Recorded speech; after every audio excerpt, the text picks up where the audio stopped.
Olá, bom demais ter você por aqui. Por trás dos números frios das pesquisas que dão conta de que os brasileiros vivem cada vez mais e com maior qualidade de vida, outra realidade ainda faz parte da rotina de quem se descobre idoso. As mudanças de hábitos impostas pelo corpo, a mente e pelos mais jovens, a intolerância da família, o despreparo de profissionais da saúde, o descaso do poder público. Será que os nossos velhinhos estão vivendo como querem e precisam ou estão abandonados à própria sorte nas mãos de quem deveria cuidar deles? Vamos discutir essas e outras questões agora, no Dois Pontos que já começou. O primeiro computador eletrônico foi inventado na Segunda Guerra Mundial. Representava a separação do mundo em dois mundos. Alexander Graham Bell, uma descoberta iria salvar o mundo.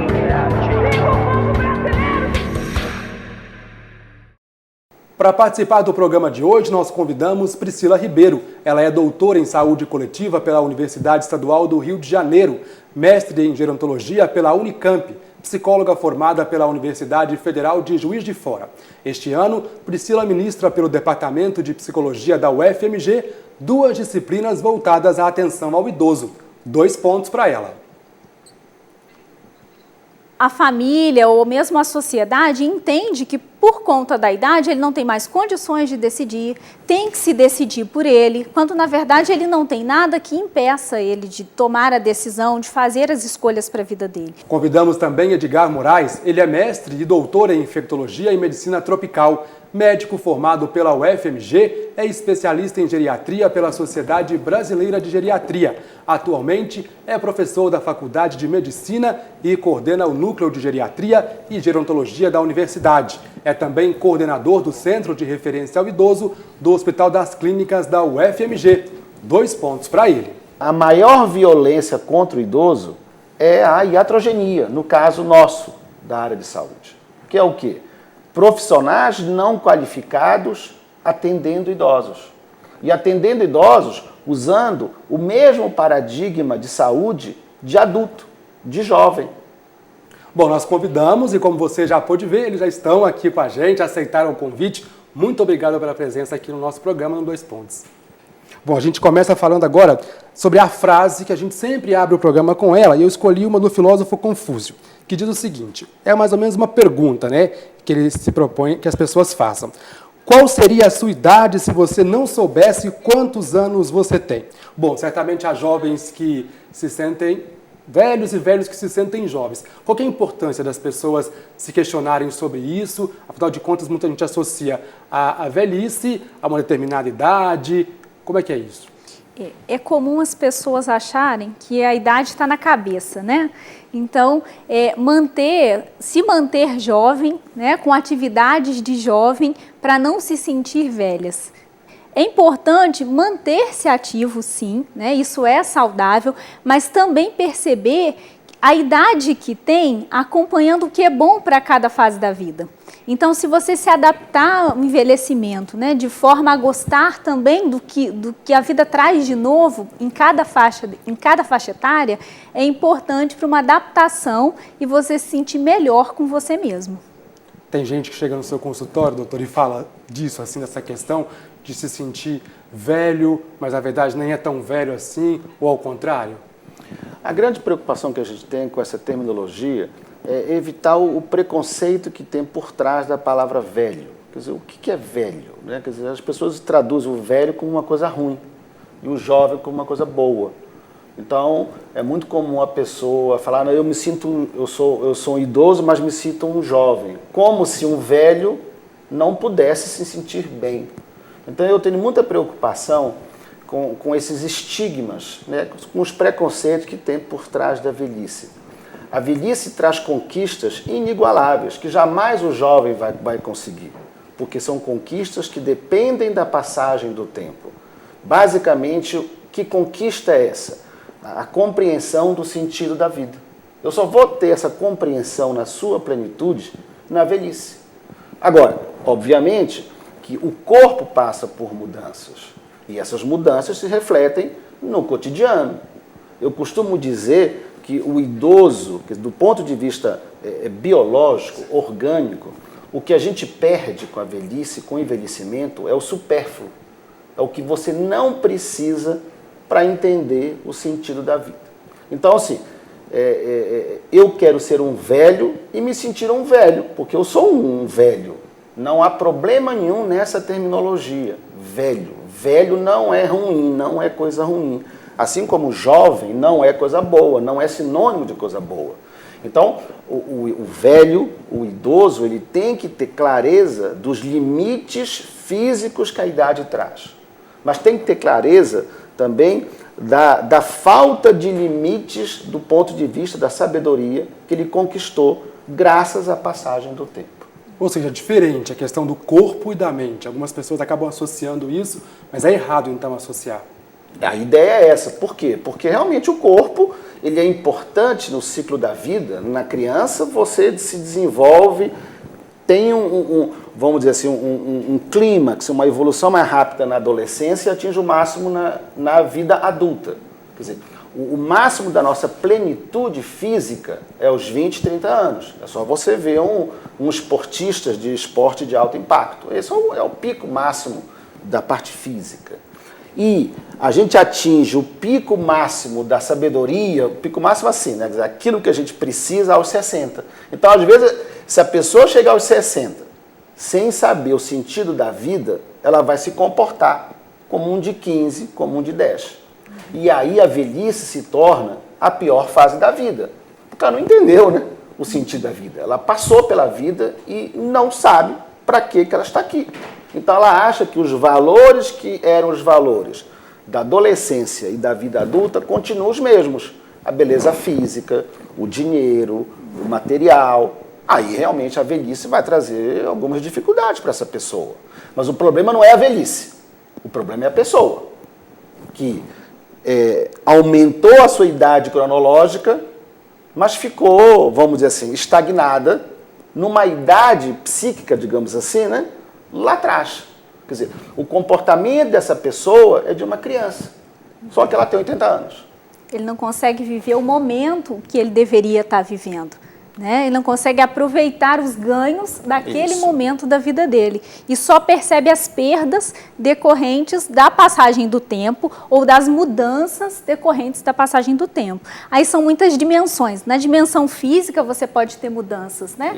E entendê-las às vezes de forma mais negativa e que demanda maior adaptação. Na verdade você tem que se adaptar a essas mudanças para viver melhor, independente das mudanças que esse organismo físico está vivendo.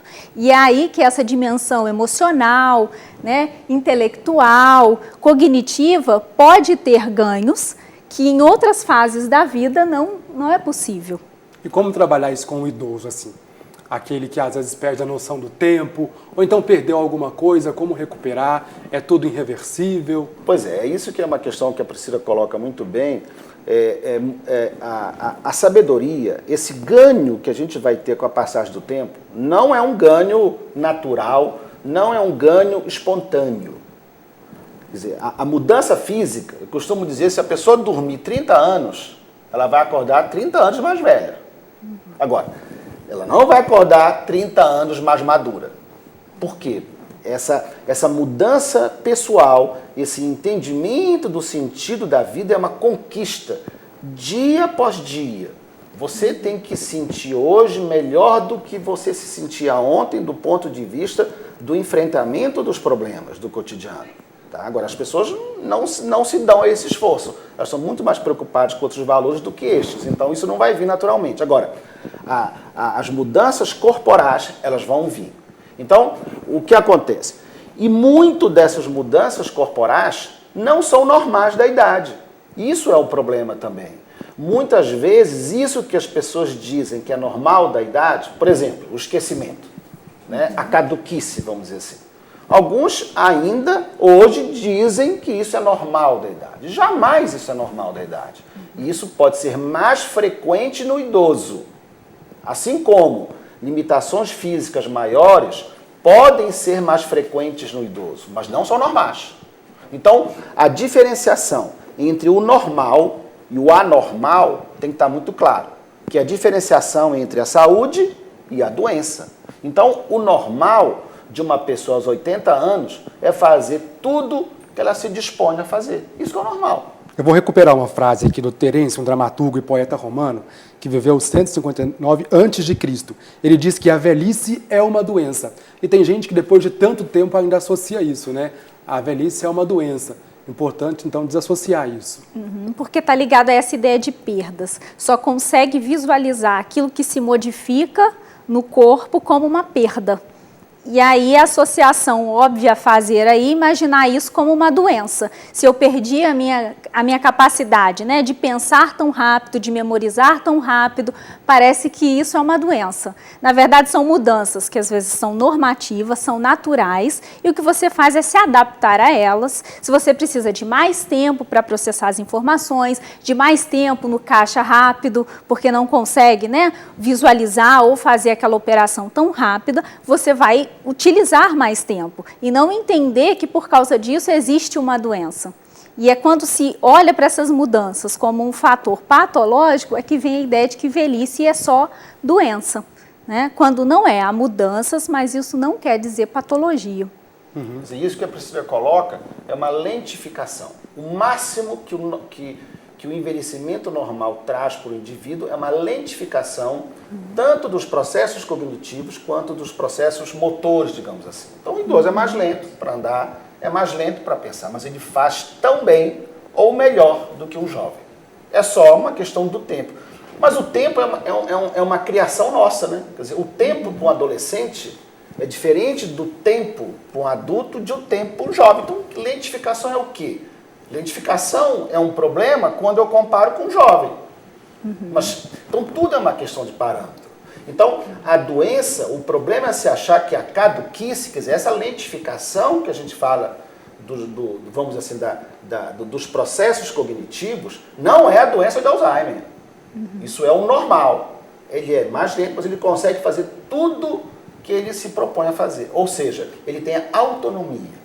Esse que é a palavra-chave que define essa capacidade dos indivíduos de decidirem sobre suas vidas. O idoso não perde autonomia pelo fato de ser idoso. Agora, é frequente a presença de doenças nessa faixa etária, como, por exemplo, a doença de Alzheimer. Para vocês terem uma ideia, acima de 80 anos, 30% dos idosos vão ter a doença de Alzheimer. Isso não é normal da idade. É frequente, mas não é normal.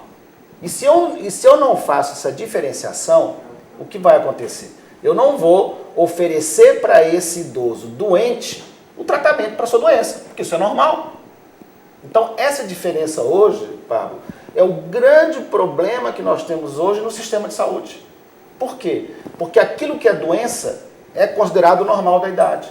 Então, por exemplo, se um idoso que está com esquecimento procura uma consulta para ver o que está acontecendo, vão dizer para ele que isso é normal da idade. Se ele está perdendo urina, ou seja, tendo incontinência urinária, vão dizer que é normal da idade. Se ele está caindo e não está mais andando, vão dizer para ele que é normal da idade. Então você confunde saúde e doença e, consequentemente, você não proporciona a esse idoso as intervenções que podem melhorar a sua independência e a sua autonomia. Todas as doenças dependem do idoso para que se chegue a um quadro clínico desses ou não? Há coisas que acabam fugindo do controle do idoso e sim, ele, a partir de uma certa idade, ele vai ter uma patologia. Não, isso não existe. Não existe uma patologia que vai vir necessariamente. O maior risco, quer dizer, o maior fator de risco para você adquirir incapacidades é o envelhecimento. Não há dúvida. O envelhecimento, ele te expõe a um risco cada vez maior, né? Quer dizer, quanto mais tempo você vive, mais você está exposto às agressões do meio externo, por exemplo, a questão do sol, o fotoenvelhecimento, as rugas, e do meio interno, as doenças que eles chamam de doenças autoimunes. Então, o envelhecimento é um fator de risco, mas não é a causa. É diferente uma coisa da outra.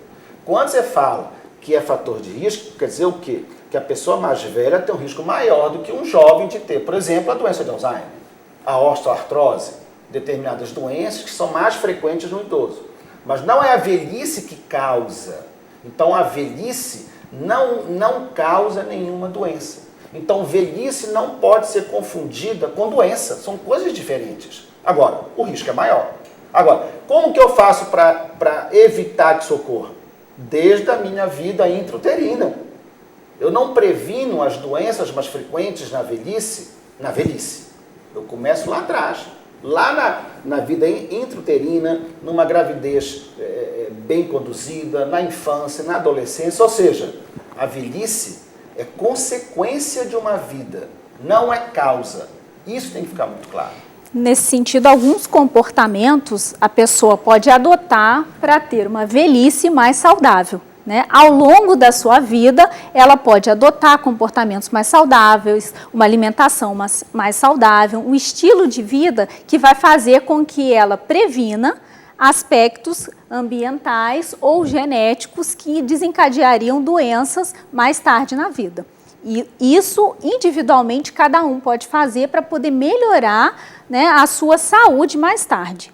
Mas não é um determinante o fato do passar dos anos resultar em patologias. Bom, para além da qualidade de vida, dois conceitos que a geriatria usa a questão um deles é a questão da autonomia do idoso, né? E o outro é da independência deles. Eu queria que você falasse um pouquinho sobre cada um desses conceitos e a importância deles para esse momento.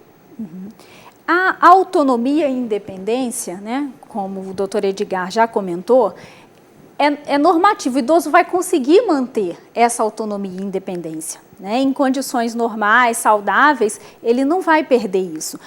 Mas algumas vezes a família ou mesmo a sociedade entende que por conta da idade ele não tem mais condições de decidir, tem que se decidir por ele, quando na verdade ele não tem nada que impeça ele de tomar a decisão, de fazer as escolhas para a vida dele. E quando isso começa a ser imposto, ele acaba perdendo a autonomia, né, e sendo obrigado àquilo que ele não queria de fato, aquilo que ele não considera o melhor para ele. E nesse sentido ele vai perdendo a autoestima, né, a vontade mesmo de decidir por ele e assume esse papel de quem tem que ser cuidado, quando na verdade talvez não exigisse, não demandasse isso. Então ele pode acabar desenvolvendo um quadro, né? Aí seria mais de perdas emocionais, por conta de não poder ter controle da própria vida. Essa perda de autocontrole acaba levando a uma negligência do autocuidado e deixar que o outro decida por ele. Aí ele começa a perder essa autonomia. É importante essa questão da independência e da autonomia num tratamento médico, por exemplo, do próprio idoso saber o que é melhor para ele? Sem dúvida. Quer dizer, na verdade, além de ser importante, é a meta do tratamento, tanto médico quanto das outras áreas. Hoje, o tratamento do idoso, ele é feito, quer dizer, do idoso dependente, do idoso que perdeu essa autonomia e independência. É feita pelo médico, que a gente chama de geriatra, que é o especialista na saúde do idoso, e os outros profissionais da reabilitação, da psicologia, da enfermagem, que nos ajudam exatamente a melhorar isso que você está chamando de autonomia e independência, que são coisas um pouco diferentes uma da outra. Quer dizer, a autonomia, do ponto de vista dessa classificação que a gente usa, é essa capacidade de decisão. Quer dizer, eu decido a minha vida. Agora, a independência quer dizer o quê? Eu vou executar o que eu decidi. Então, são coisas diferentes. Muitas vezes o idoso, ele perdeu a sua independência. Quer dizer o quê? Ele, por exemplo, tem uma cegueira, ele tem uma catarata, ele tem uma degeneração macular, que são problemas na visão. Então, ele não consegue executar o que ele decidiu, mas ele continua decidindo.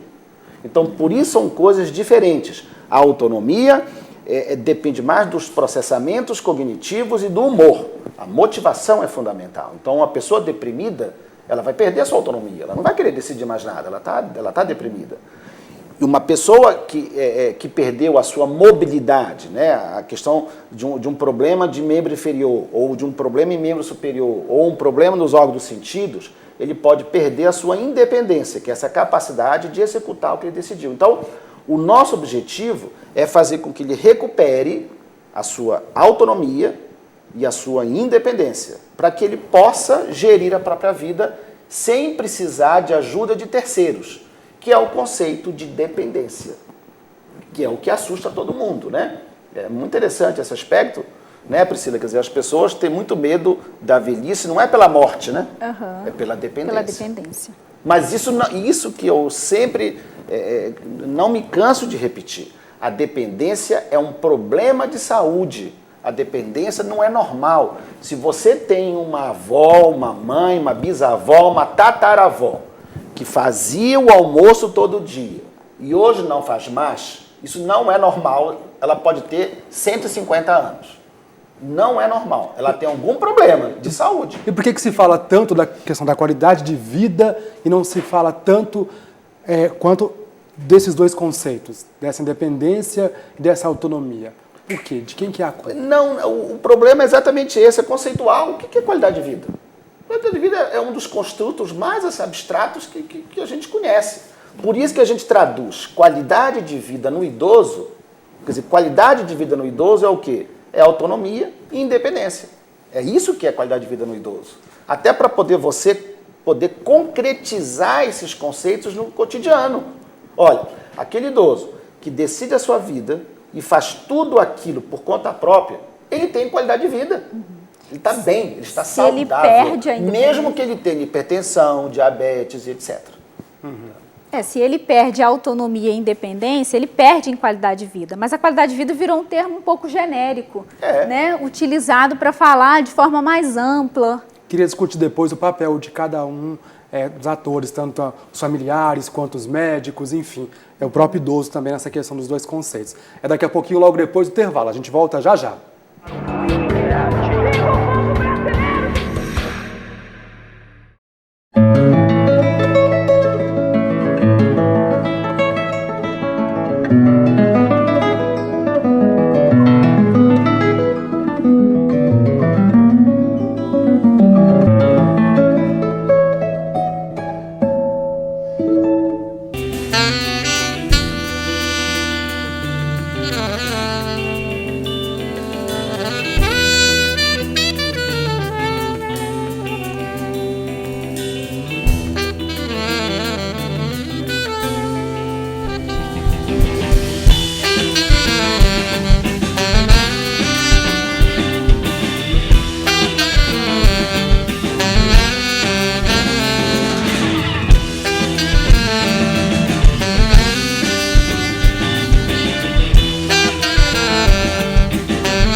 Estamos de volta e no programa de hoje discutindo a descoberta da velhice e como estamos cuidando dos nossos idosos. O Dois Pontos recebe a professora do Departamento de Psicologia da UFMG, Priscila Cristina Correia Ribeiro. Recebemos ainda Edgar Moraes. Ele é professor da Faculdade de Medicina, coordenador do Núcleo de Geriatria e Gerontologia da UFMG e coordenador do Centro de Referência ao Idoso do Hospital das Clínicas da UFMG. Bom, eu vou agora retomar com uma frase da Maria Cecília Minaio. Ela diz o seguinte, 2 pontos. A violência acontece com a quebra de expectativa positiva dos idosos em relação às pessoas e instituições que os cercam.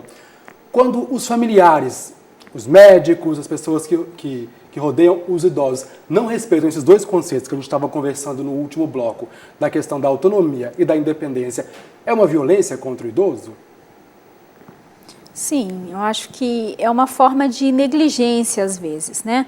Porque o idoso, como a gente estava discutindo, não é normativo a doença, né, na velhice, mas às vezes ele vai demandar cuidados. Então é preciso que esse familiar esteja atento à necessidade de cuidado sem entender que esse idoso, que essa velhice é doença, né? Nesse sentido, ele vai ter que dar o suporte para quando ele precisa de cuidado, buscar a atenção quando ele precisa melhorar essa saúde, do atendimento em saúde, sem tirar a autonomia que ele tem de decidir sobre a própria vida quando ele tem condições de fazê-lo. Então, uma vez que eles tiram essa autonomia, né, ou negligenciam o cuidado que é necessário a esse idoso, e aí serve para o familiar ou para o profissional que atende e não percebe essa demanda, né, não dá conta dessa demanda, é uma forma de violentar o direito, né, o que ele poderia fazer para estar melhor, né? E os profissionais, eles têm atendido a essa demanda? Olha, a nossa grande preocupação é exatamente esse conceito também de violência, né, contra o idoso, que é extremamente também abstrato, né? Quer dizer, o que é violência contra o idoso? Quer dizer, se o idoso não perde por si só a sua autonomia, a sua independência, então ele tem todas as condições de se defender, como eu, como a Priscila, como você. Então, eu tenho muito receio também de transformar esse discurso de violência contra o idoso em criar uma casta de superproteção, que é um problema. Então, violência é a negligência e a superproteção. Também é uma violência, porque você tira a autonomia e a independência da pessoa. Então, esse ponto de equilíbrio tem que estar claro para todos nós. Então, eu costumo dizer que a maior violência contra o idoso é a iatrogenia, no caso nosso, da área de saúde. Que é o quê? Profissionais não qualificados atendendo idosos. E atendendo idosos usando o mesmo paradigma de saúde de adulto, de jovem. Isso é uma grande violência. E é uma violência institucional. É uma violência que não é da família, que não é de indivíduo contra indivíduo. É uma violência do nosso sistema de saúde com relação a essa pessoa idosa. Então, o conceito de violência ele é extremamente amplo. Agora, um idoso debilitado, dependente, que a gente chama de frágil, esse tem que ser protegido. Assim como uma criança. Sem, de forma alguma, querer dizer que há um sinônimo, né? Quer dizer, que a infantilização da velhice. Não é nada disso. Agora, o idoso dependente ele precisa de proteção como uma criança em fase de desenvolvimento. Aí sim, você tem que ter todo o apoio. E cada vez mais a gente vê essa violência física contra o idoso, né? Agora, essa violência ela é importante, ela é fundamental, mas o problema é essa violência velada, que não se vê.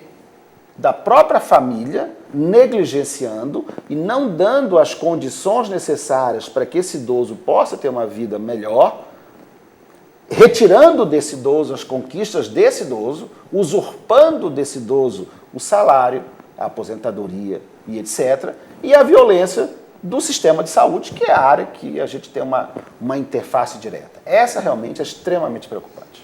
Às vezes você pode oferecer o suporte, o apoio social, sem retirar dele essa autonomia ou as condições que ele tem de gerir a própria renda, né, as próprias atividades do dia a dia. Então você dá o suporte para aquilo que ele necessita e dá condições dele fazer aquilo que ele pode fazer por si mesmo. Seria a forma ideal, né, achando um equilíbrio entre o que ele necessita de ajuda e o que ele pode fazer sozinho. Nesse sentido, eu acho que é importante a gente fortalecer nos próprios idosos essa condição de buscar os próprios direitos, de entender, né, toda a legislação que a gente tem hoje, né, protegendo esse idoso, mas do que é ser esse idoso, dos ganhos que ele tem. A mídia hoje também colabora muito com isso, né? Da gente passar essa imagem do que é o envelhecimento, ou do que pode ser uma velhice saudável, para que o idoso entenda cada vez mais o papel dele, que ele atue nesse papel, ativo na sociedade, e não como alguém que precisa só de suporte, o tempo todo precisa que alguém faça por ele. Então, acho que se a gente fortalecer isso nas pessoas mais velhas, a gente vai chegar no ponto ideal desse equilíbrio, de dar o suporte no que precisa e fazer com que ele faça sozinho o que ele tem condições. E como fortalecer isso nas pessoas mais jovens? É um problema de formação mesmo? Independente se a pessoa vai ser médico ou não, enfim, um jovem, qualquer profissão, enfim. Como é que a gente faz para poder mudar esse quadro a partir do pensamento do jovem, da criança, do adolescente e até do adulto? E isso é um grande desafio no mundo inteiro, né, Pablo? Essa questão das relações intergeracionais, né? Isso é um problema seríssimo, né? Agora, cada vez mais você vê nas famílias várias gerações, né? Quer dizer, hoje é a coisa mais comum uma criança ter uma bisavó. Até pouco tempo atrás isso era raríssimo, né? Hoje é comuníssimo ter. A avó nem se fala, a avó já, né, já é algo bem claro. Então, fazer com que as pessoas entendam que a velhice não é uma perda, né, já é um primeiro passo. Para que as pessoas percebam que devem respeitar o idoso, porque o idoso tem muito a oferecer para nós. Então, na medida em que a gente desrespeita o idoso, desrespeita a velhice, né, admitindo que ela é só coisa ruim, eu já começo o conflito intergeracional. Então, assim, a grande questão é começar desde do ensino do fundamental, ensino médio, essa discussão dos ciclos da vida. Quer dizer, o que é a infância, a adolescência, a vida adulta e a velhice. Todos esses ciclos da vida, como a gente falou no primeiro programa, tem coisas interessantíssimas e importantíssimas. Tem que começar a discussão por aí. Né? E o respeito entre as pessoas, que é uma coisa também complicada. Não é nem só com relação ao idoso. Né? Hoje a gente vê realmente as relações interpessoais completamente distanciadas, deturpadas e violentadas. Independente de ser do adulto com o idoso, do adulto com o adulto. Então as pessoas estão com dificuldade de entender como se relacionar com o outro, independente de quem seja o outro. Agora, se esse outro é um idoso debilitado, aí a coisa fica mais complicada. Aí vem a violência física, propriamente dita, que é muito frequente, inclusive. Né? Ok, eu tenho uns números aqui da Sociedade Brasileira de Geriatria, inclusive até te perguntei, né, professor, durante o intervalo, se é realmente isso. 922 médicos especializados em geriatria em todo o Brasil. Por que um número tão pouco de geriatras? Isso é uma outra questão muito importante, né, porque, como a gente já colocou, uma das grandes violências contra o idoso é a iatrogenia. O que é iatrogenia? É o malefício que o sistema de saúde faz por aquele indivíduo quando procura ajuda. E isso é muito frequente no atendimento ao idoso, exatamente porque nós temos poucos profissionais especializados no atendimento ao idoso. Então, na área médica, para você se intitular geriatra, ou seja, especialista no idoso, você tem que ter uma chancela de uma instituição, que pode ser o MEC, via Residência Médica em Geriatria, ou via Sociedade Brasileira de Geriatria e Gerontologia. E isso ainda é recente no Brasil. Então, por quê? Porque o Brasil sempre foi um país de jovem, né? Quer dizer, até pouco tempo atrás, as pessoas não enxergavam que o Brasil não é só um país de jovens. Ele é um país que está envelhecendo, que é o que a gente chama de transição demográfica. E no mundo, o Brasil é o que tá tendo uma transição demográfica mais rápida. Enquanto nos países europeus esse envelhecimento da população demorou 100, 150 anos, no Brasil isso é coisa de 20, 40 anos. Então as pessoas agora que estão começando a perceber, né, que a pirâmide etária brasileira está mudando completamente. Por quê? Porque os idosos estão aí cada vez mais, já representam mais de 10% da população, e a faixa etária que mais envelhece, a faixa etária que mais cresce, na verdade, é a faixa etária acima de 80 anos, que são os muito idosos, onde a probabilidade de ter doenças, de ter incapacidades é muito grande. E aonde a necessidade de um profissional especializado é fundamental. E nós não temos isso. E quais as credenciais para ser um geriatra? Então, basicamente, ele tem que ter uma formação na área de clínica médica e uma formação na área de saúde do idoso, de geriatria. Então, do ponto de vista da residência médica, que é a grande formação que a gente tem hoje, a grande especialização para o médico, ele faria 2 anos de residência em clínica médica e 2 anos de residência em geriatria. E aí nós temos outro grande problema. No Brasil, são pouquíssimas residências em geriatria. Aqui no Hospital das Clínicas, nós temos a nossa residência há mais de 10 anos e é uma das poucas do Brasil. Quer dizer, no Brasil devem ter 20 programas de residência em geriatria. É muito pouco. Então, por ano, o número de geriatras que se formam, né, via residência médica é muito pequeno, porque as pessoas ainda não despertaram para essa realidade e ainda você não tem um estímulo governamental para essa especialidade. Você vê em concursos públicos, tanto a nível federal, estadual, municipal, você não tem geriatra como sendo uma especialidade que é contemplada em número de vagas. Ou seja, é muito mais um problema de oferta do que de interesse. Exatamente. De ambos os lados, porque o interesse também ainda não está claro, porque as pessoas não perceberam ainda que o Brasil é um país que está envelhecendo rapidamente. E, por outro lado, a oferta também é pouca de oportunidade de concursos nessa área de envelhecimento, nessa área de geriatria, vamos dizer assim, né? Como é que a psicologia explica isso, assim, essa falta de interesse, em parte, por não ser geriatra? Na verdade, no nosso caso, seria a gerontologia, né? O psicólogo seria um especialista na área de gerontologia. Na psicologia, durante muito tempo, a gente nem considerava a velhice uma fase de desenvolvimento, seria uma fase de involução, seguindo esses paradigmas da velhice como doença. Então, durante muito tempo, se estudava apenas até a fase adulta e não se estudava o envelhecimento. E aí a formação parava, ninguém estava estudando as pessoas em idade avançada. Por conta disso, o interesse, o mesmo conhecimento, né, os profissionais saem da faculdade não especializados, sem conhecimento algum sobre essa especialidade. Por conta disso, acaba-se não tendo profissionais capacitados para isso. Essa transição demográfica vem trazendo essa demanda.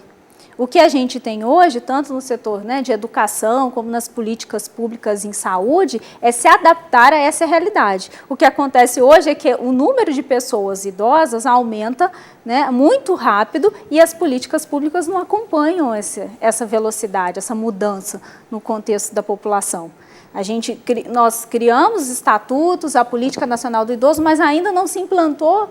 Várias dessas políticas ainda estão no papel ou precisam ser reajustadas porque já mudou essas faixas etárias e isso tudo vai muito lentamente em comparação à velocidade que essa população aumenta, né? Então, a gente precisa se adaptar a isso, as instituições precisam reconhecer essa demanda, contratar esses profissionais especializados para que, desde a graduação, o aluno saia conhecendo isso para buscar essa especialização, né? E as políticas públicas, né, em contrapartida, oferecer os serviços que são necessários com a contratação de profissionais, com a adequação dos setores para atender a essa população e responder a essas políticas que estão no papel e às vezes não estão implantadas. E isso a gente observa, Pablo, até dentro da UFMG, quer dizer, na própria Faculdade de Medicina. Hoje, na nossa Faculdade de Medicina, menos de 10% dos alunos, né, saem com alguma formação específica na área de geriatria.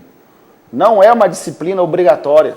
Então, hoje, na Faculdade de Medicina do UFMG, o médico se forma sem ter uma visão clara do que é a saúde do idoso do ponto de vista da especialidade médica. Então isso é um problema seríssimo. Quer dizer, o problema não é só na residência, na pós-graduação, é na graduação. Quer dizer, menos de 10% das universidades brasileiras oferecem uma disciplina de geriatria de forma obrigatória nos seus currículos. Então você vê como que a transição demográfica, né, Priscila, é muito rápida e nem as instituições governamentais e nem a própria universidade, que teoricamente, né, era para estar na frente, não atrás, também essa inércia, essa dificuldade de acompanhar essa transição demográfica que está sendo aceleradíssima, que a gente fala que é um tsunami, né? É algo que não tem como a gente controlar. Né? Temos aqui os números ainda da Sociedade Brasileira que diz que que existe um geriatra para cada 5 mil idosos no Brasil, quando deveria ser 1 para cada 1.000 idosos. Ou seja, são muito poucos geriatras cuidando de idosos. Enquanto isso, muitos deles acabam indo para os clínicos gerais. Assim.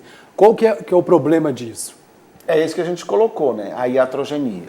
É você usar o mesmo medicamento que você usaria para uma pessoa de 30 anos para um de 100 anos. As mesmas orientações que você daria para um de 20 anos para um de 100 anos. É completamente diferente. Esse que é o perigo. Agora, não quer dizer também, a gente tem que ter todo o cuidado, que a sociedade, né, de geriatria, como toda a sociedade, ela é uma corporação. Ela está preocupada com o mercado.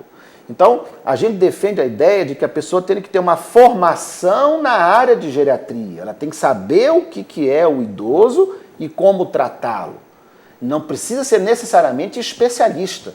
É o que nós fazemos hoje aqui em Belo Horizonte, e temos uma proposta no Ministério da Saúde, de preparar o médico generalista, o que atende no centro de saúde, para poder atender adequadamente esse idoso. Para a gente não achar que também que o geriatra é o único médico que pode atender o idoso, de forma alguma. Né? Então você pode ter o generalista, que é o médico do centro de saúde, você pode ter um clínico, ambos podem ter uma formação adequada nessa área de envelhecimento. E quando eles atenderem o idoso e ainda assim continuem com dúvida, eles podem encaminhar para um centro especializado, que é o nosso aqui em Belo Horizonte. Então, por exemplo, hoje em Belo Horizonte, nós temos o Centro Mais Vida, o Instituto Geni de Andrade Faria, que é o centro de referência do idoso do hospital. Hoje, nós disponibilizamos mais de 1.000 primeiras consultas todo mês. É o maior centro brasileiro de atendimento especializado no idoso. Agora, esse idoso vem do centro de saúde, ele tem que vir do centro de saúde, ele tem que ser encaminhado do centro de saúde de Belo Horizonte, vai até o nosso centro, é avaliado por toda essa equipe, define-se quais são as necessidades dele e isso é retornado para a atenção básica, para a atenção primária. Então, nós temos que ter clínicos, temos que ter generalistas e temos que ter geriatras. Mas não quer dizer que tem que ter geriatra para todos os idosos. Isso é uma coisa que não há dúvida que não é necessário. É importante, então, que um clínico encaminhe o quanto antes esse idoso para o geriatra, caso seja preciso. Exatamente. E saiba, o grande problema é ele saber quando encaminhar. Porque se ele está achando que a caduquice, que a incontinência urinária, que a queda é da idade, ele não vai encaminhar, né? Esse que é o problema.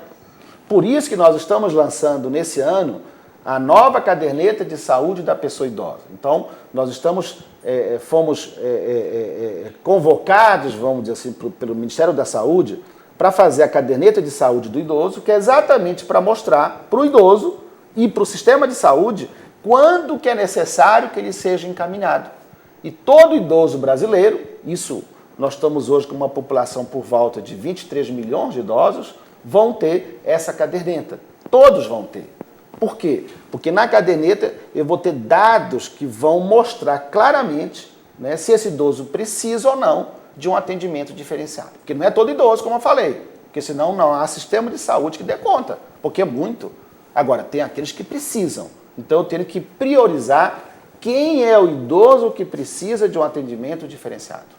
Qual a avaliação que vocês fazem dos investimentos do poder público para a saúde do idoso?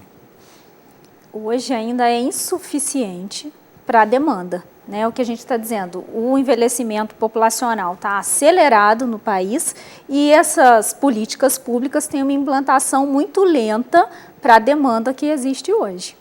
Seria o maior problema que a gente tem, né?